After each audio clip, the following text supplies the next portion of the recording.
हरिओम नमस्ते। समाधान वेलनेस में आपका पुनः एक बार स्वागत है। छोटी पर असरदार बातें इन श्रृंखला में हमने अलग अलग विषयों पे अभी तक चर्चा की है, लेकिन अभी एक दो दिनों में ही नवरात्रि आ रही है और नवरात्रि में हम सभी उपवास करते हैं। तो उपवास हमारा किस प्रकार से होना चाहिए, क्या सावधानी रखनी है शुरुआत में, उपवास समाप्ति के बाद क्या सावधानी रखनी है, इस विषय पे आज हम चर्चा करेंगे। तो आइए एक बार मंत्र पाठ करते हैं। किसी भी ध्यानात्मक आसन में बैठ जाएंगे, सुखासन, पद्मासन, वज्रासन। दीर्घ श्वास करेंगे एक बार पवित्र नाद ओम का उच्चारण।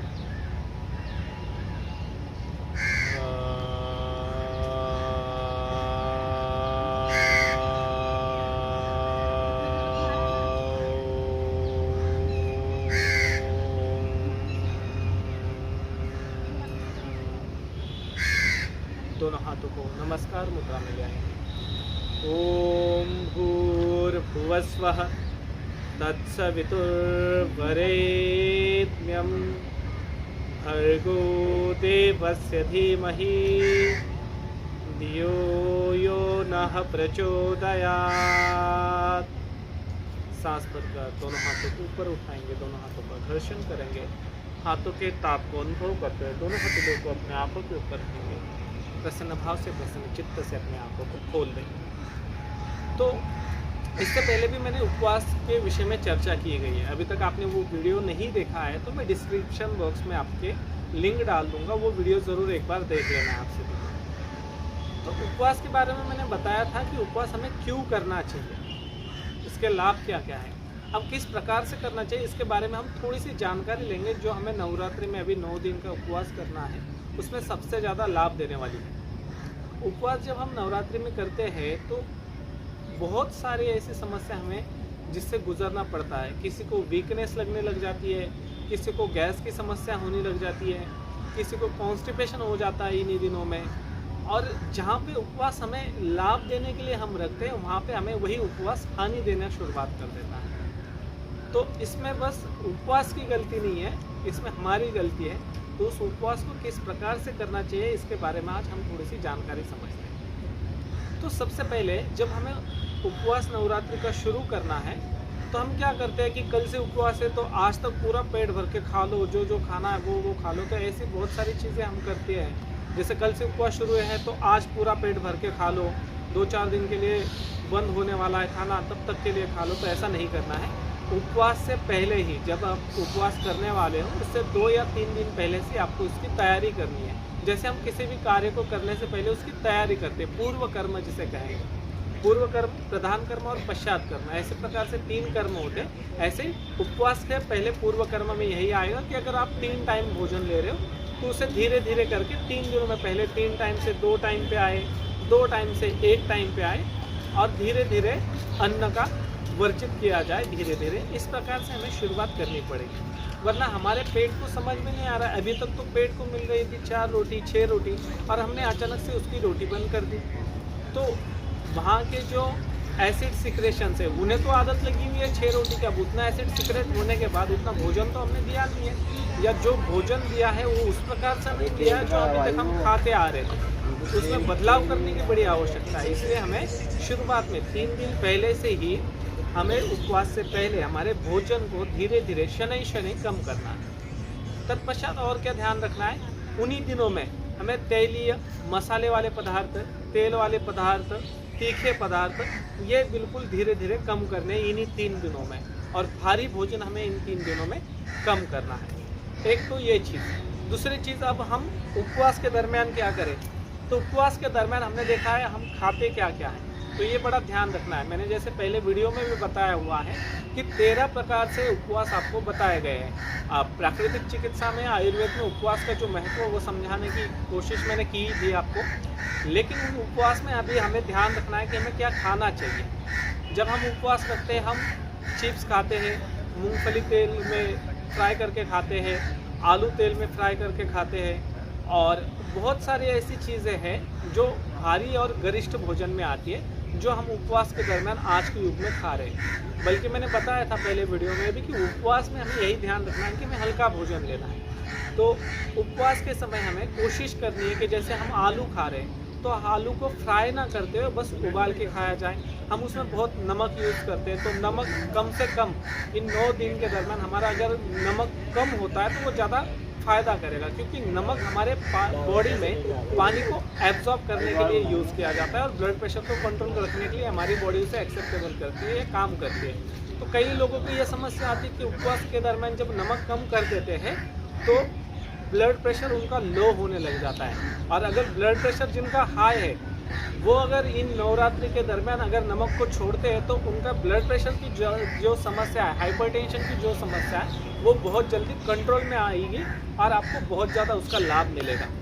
और जिनका ब्लड प्रेशर लो रहता है वो नमक ना खाए, कोशिश करें कि उन 9 दरमियान आप भस्त्रिका प्राणायाम का अभ्यास थोड़ा अच्छे से करें, अनुलोम विलोम का अभ्यास अच्छे से करें और बॉडी को थोड़ा सा गतिमान रखें। और एक समस्या आती है उपवास के दरमियान, हम एक समझ लेते हैं कि हम कुछ खा नहीं रहे, कई लोग ऐसे कुछ खाते नहीं हैं तो उन्हें लगता है कि हमारे शरीर में वीकनेस आ रही है तो हमें बस सोते रहना चाहिए। तो वो आलस्य या प्रमाद में अपने जीवन को उस नवरात्रि के उस महत्व को समझने में गलती करके सोने में गुजार दे, तो ये चीज़ भी नहीं करनी। उस नवरात्रि के दरमियान हमें ऐसा नहीं करना कि सोते रहना है, हमें प्रतिदिन उस 9 दिन के दरमियान आपको 1 घंटे का या 45 मिनट का योग अभ्यास कह सकते हैं या वर्कआउट कह सकते हैं या कुछ आदि ऐसी क्रियाएँ करनी है जिसके कारण आपको शारीरिक और मानसिक दोनों प्रकार का स्वास्थ्य मिले। तीसरी चीज़, अब और एक चीज़ क्या करनी है कि उपवास के दरमियान हमने बस उपवास को इतनी ही समझने की कोशिश की है कि बस आहार से जोड़ा है, तो हमारे वैचारिक रूप को देखते हुए, मानसिक रूप को देखते हुए, जैसे मैंने इससे पहले वीडियो में बहुत बार बताया है कि हमारी कई सारी समस्या ऐसी हैं जो बस साइकोसोमेटिक डिसऑर्डर में आती है। तो हमें ये चीज़ भी ध्यान रखनी है कि इन 9 दिन के दरमियान उन विचारों को भी मैं उपवास की तरह वर्जित करूँ जो हमारे जीवन के लिए अनावश्यक है या जीवन के लिए नुकसानदायी है। तो विचारों का भी उपवास किया जाए, साथ साथ बोलने का, अगर इन 9 दिन के दरमियान अगर आप मौन का पालन करोगे, मौन ये नहीं है कि बस वांछित बोलना है, जैसे भी मैंने बताया कि विचारों को या मन को एकाग्र करने की कोशिश करनी, किसी अच्छी चीज़ों में लगाना है, उसका आप बहुत ज़्यादा फ़ायदा अपने जीवन में देख सकते हो और सदुपयोग कर सकते हो। तो वो एक चीज़ आपको ध्यान रखनी है कि उस 9 दिन के दरमियान अगर आप पूरे 9 दिन ही नहीं लेकिन 1 दिन, 2 दिन, 3 दिन, भले दोपहर तक के लिए मौन का अभ्यास करेंगे तो वो बहुत ज़्यादा आपको लाभ देने वाला रहेगा। तो क्या खाना चाहिए, इसमें मैं बता रहा था कि गरिष्ठ भोजन ले लेना है। जैसे आलू खाते तो उसे फ्राई नहीं करने हैं, उसे उबालना है और बस डायरेक्टली खाना है, उस पर नमक या मिर्च या ये चीज़ें प्रयोग ना किया जाए, या सब्जियां खाई जाए उबाल कर बस, तो ये बहुत ज़्यादा लाभ देने वाला आपको होगा। और आपके बॉडी को डिटॉक्स करना, जो उपवास का मुख्य कर्म है, लंघनम परम औषधि वाला, कि आपके बॉडी को डिटॉक्स करेगा, विजातीय द्रव्य को बाहर निकालने का काम करेगा, ये आपको लाभ देगा।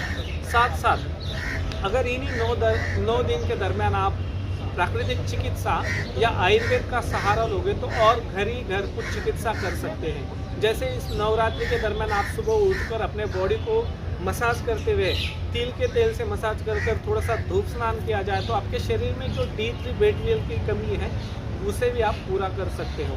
मतलब साथ साथ, मतलब 9 दिन का, जैसे हम कहीं पे होलिस्टिक ट्रीटमेंट करने जाते हैं, किसी सेंटर पे चले जाते हैं, अपने घर को ही उस सेंटर के रूप में मानकर अपने स्वयं की चिकित्सा स्वयं कर सकते हो इस 9 दिन के दरमियान। और जैसे हमने शुरुआत में बताया था कि पूर्व कर्म हो गया, प्रधान कर्म हो गया और पश्चात कर्म में तुरंत ऐसा नहीं होना चाहिए कि 9 दिन समाप्त हो गए और तुरंत 10वें दिन हम बहुत ज़्यादा खाने लग गए कि 9 दिन से कुछ नहीं खाया, तो ऐसा भी नहीं करना है। धीरे धीरे, शनि शनि, जैसे मैंने बताया कि जैसे हमने धीरे धीरे बंद किया था, धीरे धीरे ही शुरुआत करना है। क्योंकि 9 दिन के दरमियान जब हम हमारे पेट को ये भोजन हल्का हल्का करके देते हैं तो हमारी पेट की स्थिति, जैसे कहते हैं ना कि बच्चे की पेट जो होता है बिल्कुल नाजुक या मुलायम बन जाता है, आते मुलायम बन जाती है, तो उसे उसी प्रकार से भोजन हमें देना है। जैसे हम छोटे बच्चों को बिल्कुल तीखा भोजन नहीं देते, बिल्कुल भारी भोजन नहीं देते, उसी प्रकार से स्वयं भी इस चीज़ का पालन करना है कि आपको धीरे धीरे अपने भोजन को ग्रहण करना है। शुरुआत में आप थोड़ी सी मूंग दाल या लिक्विड डाइट ले सकते हैं, रसाहार ले सकते हैं, फिर थोड़ा सा फलाहार कर सकते हैं। और इन 9 दिन के दरमियान भी आप और एक चीज़ ध्यान में रख सकते हैं कि धीरे धीरे धीरे करके लास्ट के 1 या 2 दिन आप बिल्कुल निर्जला व्रत या पानी पे उपवास कर सकते हैं, जिसके कारण आपको और लाभ मिलेगा। और साथ साथ धीरे धीरे धीरे शुरुआत करना है भोजन को। फिर फलाहार पे आए, फिर धीरे धीरे रसाहार पे आए, फिर धीरे धीरे आधी रोटी, फिर चावल या मूंग दाल की खिचड़ी या चावल की खिचड़ी जैसे बनाते हैं वो खाएं, और फिर हम रोटी पे आए। इस प्रकार से हम नवरात्रि का पूरा लाभ उठाएं। और जय दुर्गा माता की। आज के लिए आप सबके लिए ये वीडियो कैसा रहा, आपको इसका मार्गदर्शन कैसा लगा, ये हमें कमेंट में ज़रूर बताना है। वीडियो अगर अच्छी लगी है तो वीडियो को लाइक करना है, शेयर करना है, और अभी तक अपने चैनल सब्सक्राइब नहीं करा है तो चैनल को सब्सक्राइब करना है।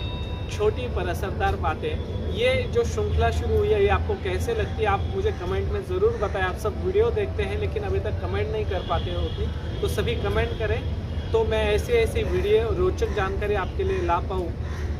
इसके लिए आप कमेंट में ज़रूर लिखें। आप सबका बहुत बहुत धन्यवाद। हरि ओम नमस्ते।